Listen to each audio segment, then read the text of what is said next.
65 남성, 52살 여성과 소개팅. 그녀의 4가지 조건을 듣고 도망친 사연. 안녕하세요. 노년의 지혜 채널에 오신 것을 진심으로 환영합니다. 이곳은 삶을 한 걸음 물러나 돌아보고 이승의 여운과 두 분을 함께 나누는 곳입니다. 오늘 여러분께 들려드릴 이야기는 단순한 소개팅 일화가 아닙니다. 그것은 우리가 인간관계를 바라보는 시선, 나이 들어도 놓을 수 없는 기대와 현실 사이의 간극, 그리고 관계 안에서의 진정한 조건이 무엇인지를 되묻는 삶의 단면이기도 합니다. 이야기의 주인공은 강동현 씨, 올해 65살입니다. 그는 최근 52살 여성과 소개팅을 가졌습니다. 처음에는 사냥으로 가득 찼던 만남이었지만 그녀가 제시한 4가지 조건을 듣는 순간 그는 아무 말 없이 자리를 뜰 수밖에 없었습니다. 과연 그녀가 말한 조건은 무엇이었으며 그것이 왜 한 남자의 마음을 무겁게 만들었을까? 그리고 이 이야기를 통해 우리는 어떤 인생의 지혜를 얻을 수 있을까요? 이제부터 이 이야기를 통해 관계를 맺는 데에서 진정한 조건은 무엇인가? 노년에 다시 피어난 인연 앞에서 우리는 어떤 마음을 가져야 하는가를 함께 들여다보겠습니다. 이 이야기에서 우리가 나눌 4가지 지혜, 사부 구성. 이제부터 소개드릴 4가지 지혜는 단순히 그녀가 말한 4가지 조건을 비판하기 위한 것이 아닙니다. 오히려 이 조건들을 통해 우리 각자가 나이 들어가는 삶에서 어떤 관계를 원하고 어떻게 사람을 대해야 하는지를 되짚어보는 시간입니다. 제2일보 외로움은 사랑으로 채워지지 않는다. 정제적 조건의 그림자. 함께 사는 조건은 한 달에 최소 200만 원 생활비를 내는 것. 괜찮으시죠? 제2보 함께 산다는 것은 공간의 나눔이 아닌 삶의 나눔이다. 집 문제에 대한 조건. 저는 제 아들과 함께 살고 있어서 선생님께서 저희 집으로 오시면 될 것 같아요. 제3보 가정의 책임은 공이 될 수 있을 때 의미 있다. 가사분담에 대한 이야기. 집안일은 기본적으로 선생님께서 하셔야 해요. 저는 집안일은 소질이 없거든요.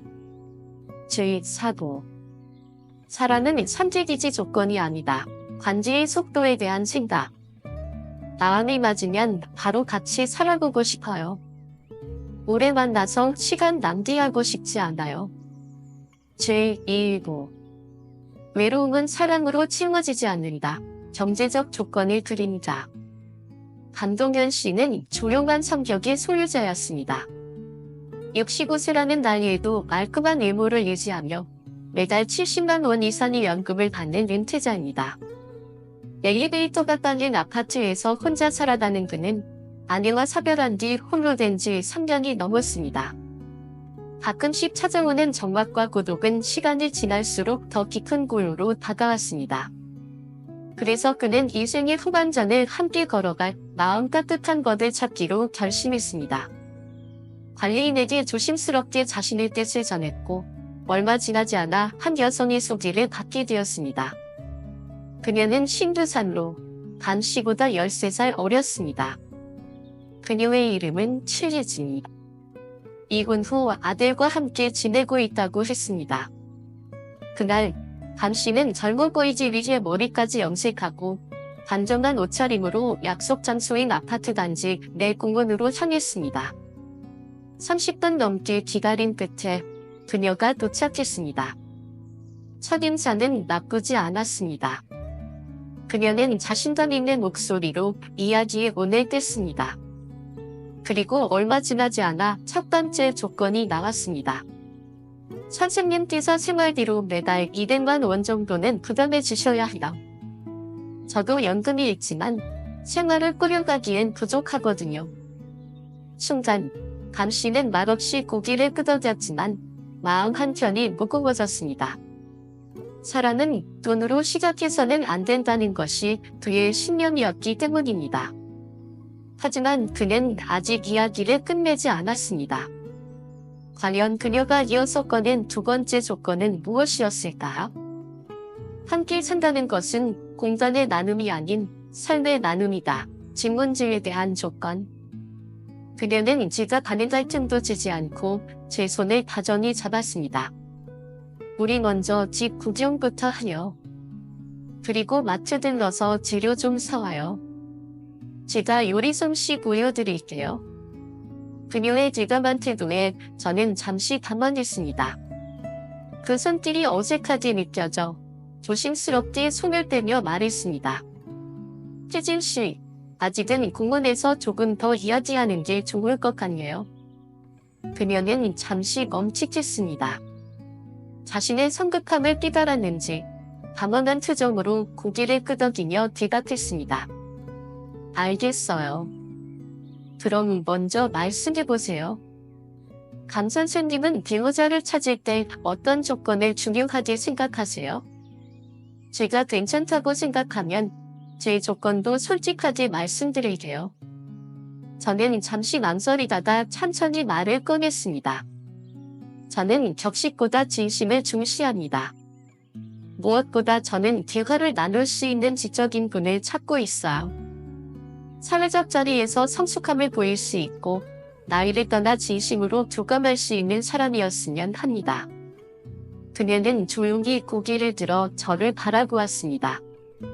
짧은 정적 끝에 그녀는 미소를 머금고 이렇게 물었습니다. 제가 그렇게 못할 것 같으세요? 저는 그녀의 외모나 자세에서 어느 정도 성숙함을 느끼긴 했지만 13살이라는 나이 차이가 지닌 심리적 거리감과 소통이 간극이 마음에 걸렸습니다. 그래서 솔직하게 대답했습니다. 외모는 괜찮으세요. 다만 정신적인 부분에서 서로 공감하지 못하면 함께 살아가는 게 어렵지 않을까 걱정돼요. 그녀는 제 말을 듣고 웃음을 터뜨렸습니다. 그 웃음은 비웃음이 아니라 어쩌면 저처럼 나이든 기가 보여준 솔직함에 대한 정이 같았습니다. 잠시 후 그녀는 웃음을 거두며 진지한 눈빛으로 말을 이었습니다. 강 선생님처럼 솔직한 분은 처음이에요. 저도 똑같이 솔직하게 말씀드릴게요. 저는 선생님 같은 분이 좋아요. 하지만 조건이 있어요. 아래 4가지 조건을 수락하신다면 저는 함께 살아볼 수 있다고 생각해요. 그녀는 다리를 꼬고 앉아 조용히 저를 바라보며 마치 사업 제안을 하는 듯한 태도로 하나씩 조건을 꺼내기 시작했습니다. 제3보. 관계의 진정성은 돈이 아닌 신뢰에서 나온다. 동거와 보증금. 그녀의 첫 번째 조건은 이렇게 시작되었습니다. 서로 마음이 맞으면 6개월간 동거해보고 싶어요. 하지만 시작하기 전에 선생님께 500만 원 보증금을 요청하고 싶습니다. 그 금액은 합의서에 명시할 거예요. 저는 깜짝 놀라 말을 잇지 못했습니다.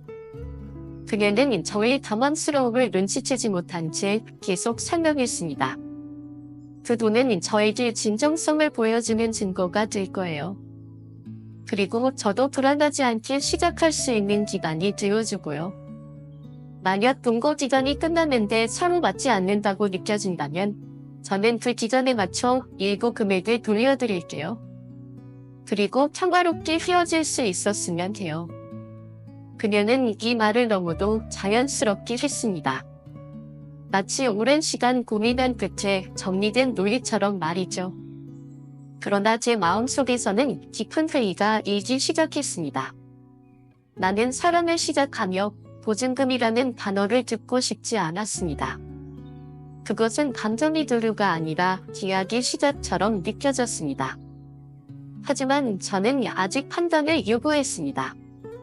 한 사람을 단 하나의 말로 정의해서는 안 되기 때문입니다.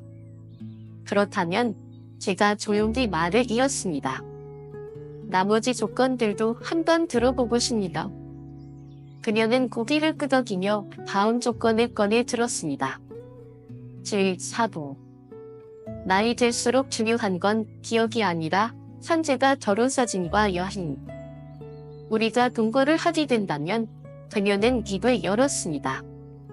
한 달쯤 시간을 내서 남쪽 바다 근처의 아름다운 도시로 여행을 떠났으면 해요. 그곳에서 결혼 사진을 찍고 싶어요. 그녀의 눈은 반짝이고 있었습니다. 마치 오래전부터 꿈꿔온 장면을 꺼내듯 말이죠. 그러나 그 말끝에는 중요한 조건이 붙었습니다. 여행 정비는 전액 선생님께서 부담하셔야 해요.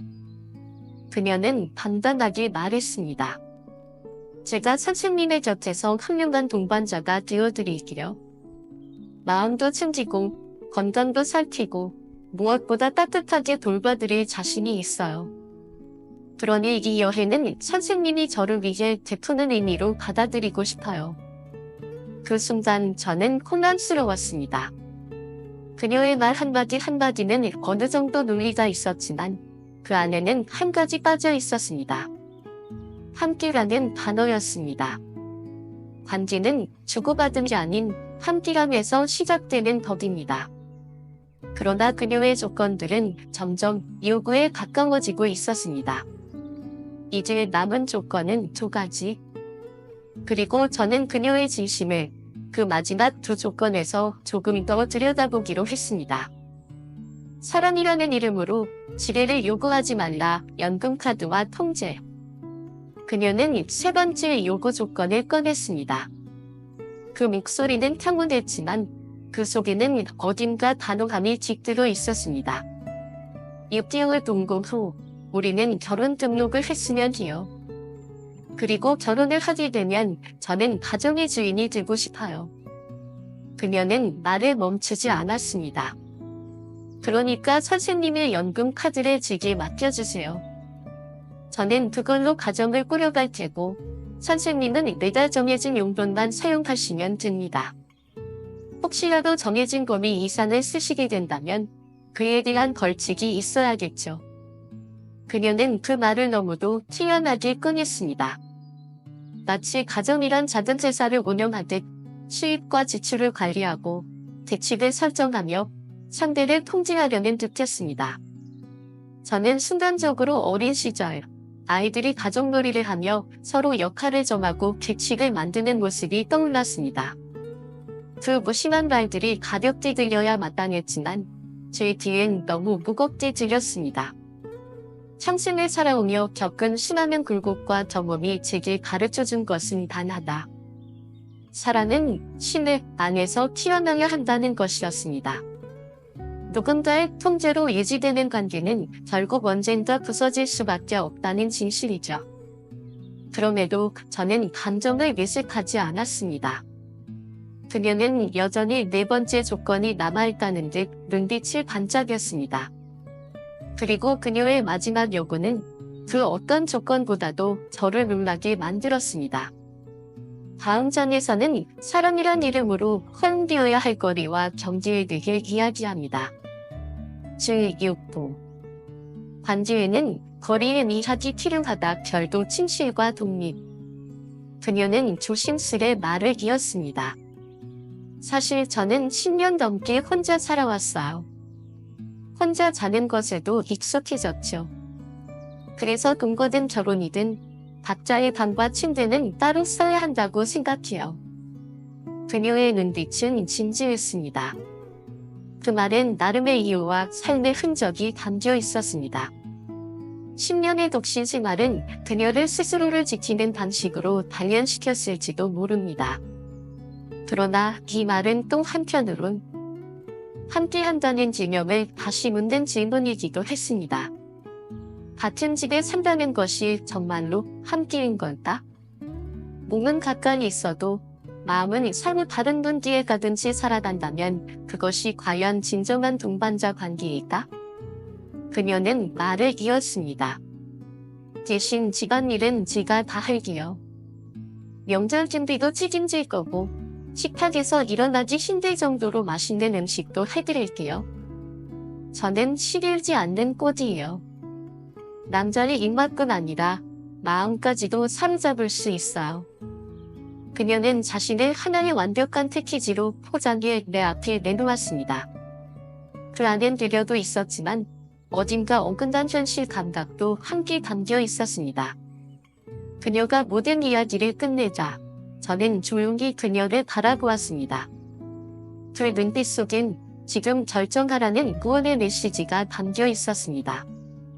매즘 말. 함께 살고 싶은 사람은 조건을 내세우지 않는다. 진정성과 선량함에 대하여. 그녀는 기다렸습니다. 제가 어떤 대답을 할지를 말이죠.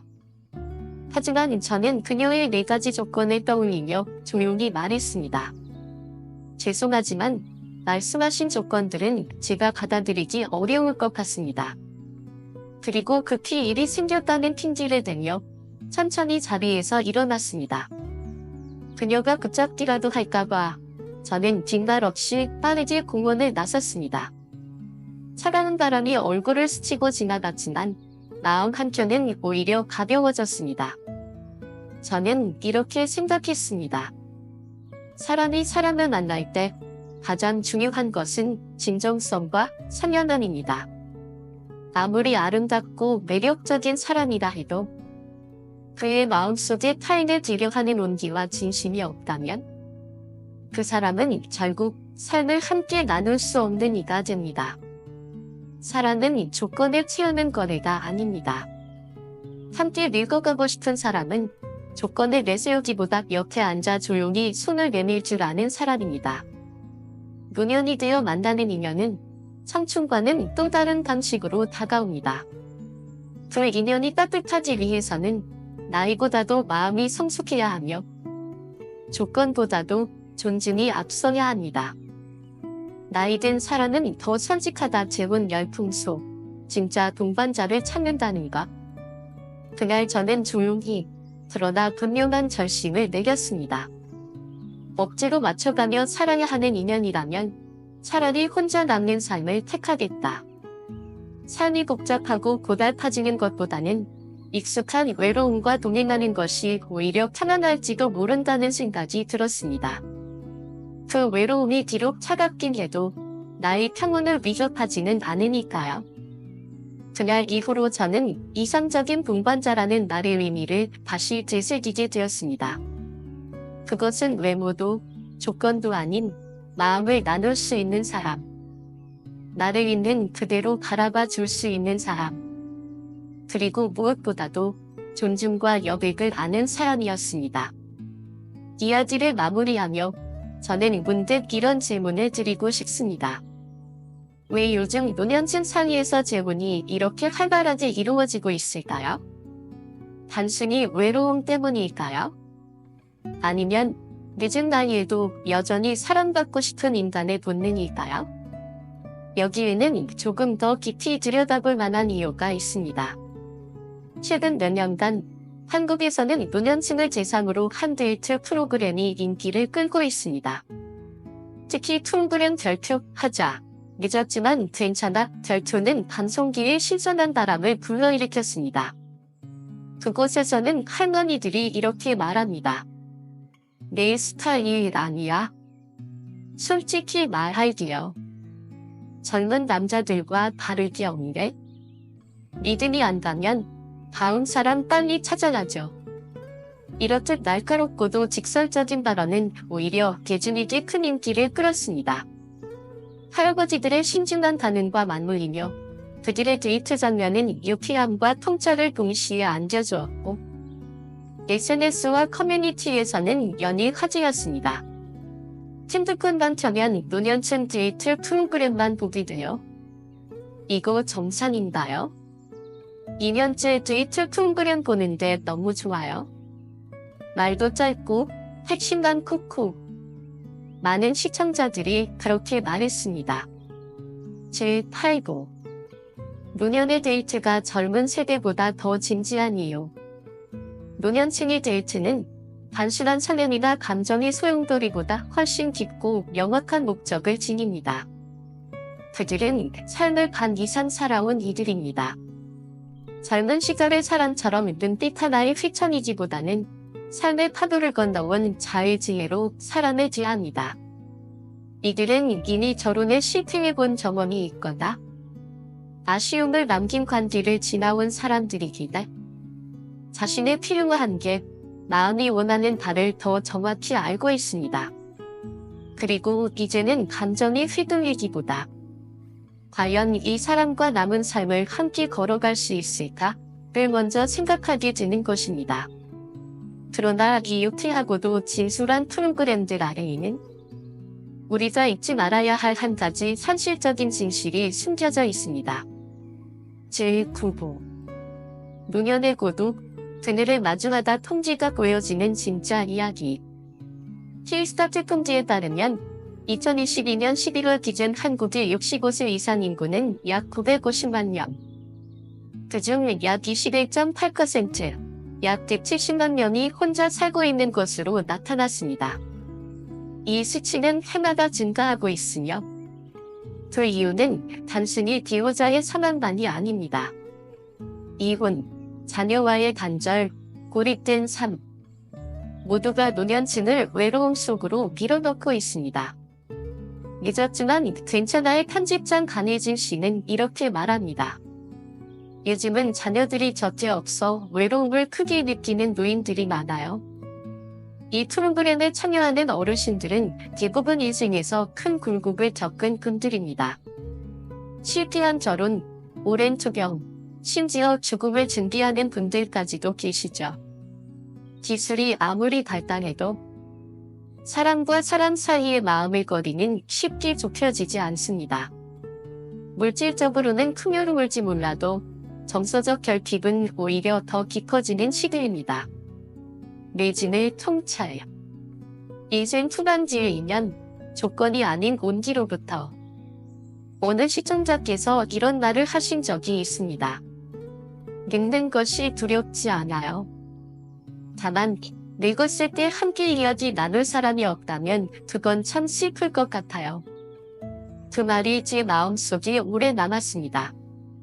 우리는 누군가와 함께 나이 들어간다는 것의 소중함을 너무 늦게 깨닫곤 합니다. 그러나 함께 걸을 사람을 찾는 데 있어 그 기준이 지나치게 복잡하고 조건적이 된다면 그 인연은 결코 오래가지 못합니다. 사람을 고르는 것이 아니라 함께 웃고 함께 늙어갈 수 있는 태도를 가진 사람을 만나는 것. 그것이야말로 우리가 인생 후반부에서 진정으로 추구해야 할 가치입니다. 겉으론 현실주의자, 속으론 상처받은 낭만주의자 조건 뒤에 숨겨진 이야기들. 사람은 누구나 자신을 보호하려는 본능을 지녔습니다. 특히 삶의 후반기를 지나온 사람일수록 그 보호 본능은 때로 현실적인 조건의 형태로 드러납니다. 한나영 씨, 올해 62살. 그녀는 노년층 데이트 프로그램에 출연해 담배를 피우지 않을 것, 성격이 좋을 것, 이 두 가지만 조건으로 내세웠습니다. 그녀는 겉으로 보기엔 욕심 없는 사람처럼 보였고 제작진은 그녀를 송지현 씨와 연결해 주었습니다. 송지현 씨는 63세. 기계공장에서 평생을 일하고 은퇴한 후 한 달에 약 60만 원의 연금을 받고 있습니다. 아내는 3년 전 병으로 세상을 떠났고 그는 아들과 함께 살고 있었습니다. 그 역시 외로움 속에서 동반자를 찾고자 했고 처음엔 두 사람 모두 조심스럽지만 호감 어린 눈빛으로 서로를 바라보았습니다. 그러나 몇 마디의 대화가 지나자 분위기는 변했습니다. 제11부 요구 조건의 그림자, 그 안에 숨은 이야기.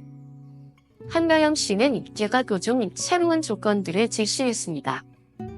그것은 단순한 부탁이 아니라 아주 구체적이고 계산된 요구였습니다. 100만 원짜리 오디오 시스템, 50만 원짜리 금지, 팔찌, 그리고 매달 연금의 절반은 저에게 주셨으면 해요.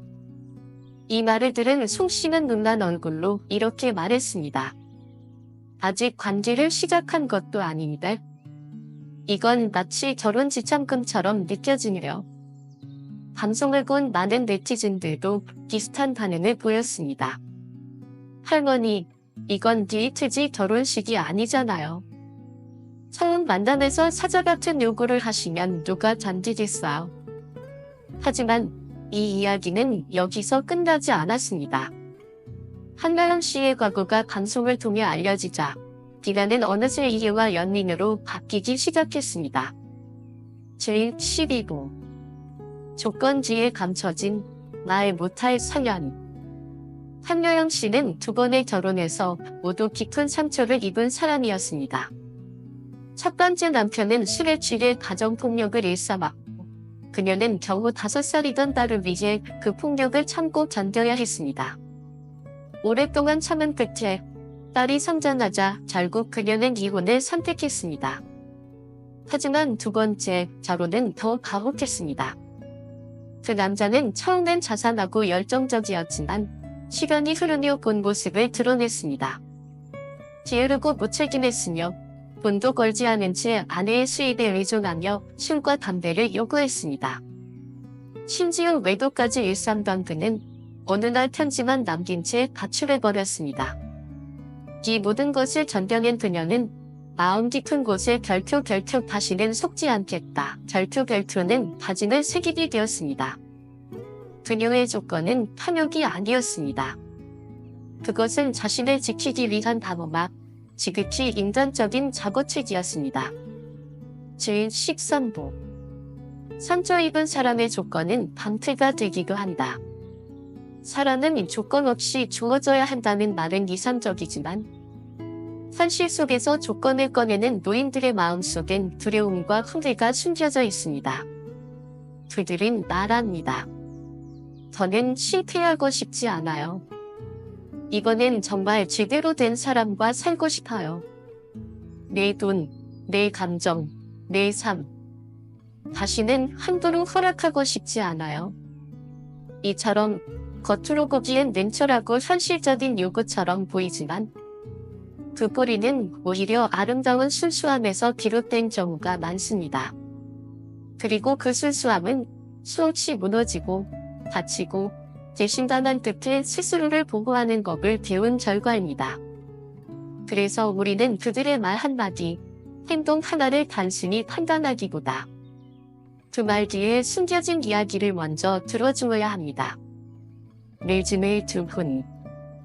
나이 들수록 진짜 중요한 건 조건이 아니라 경험의 이해? 사랑은 젊은 사람만의 전유물이 아닙니다.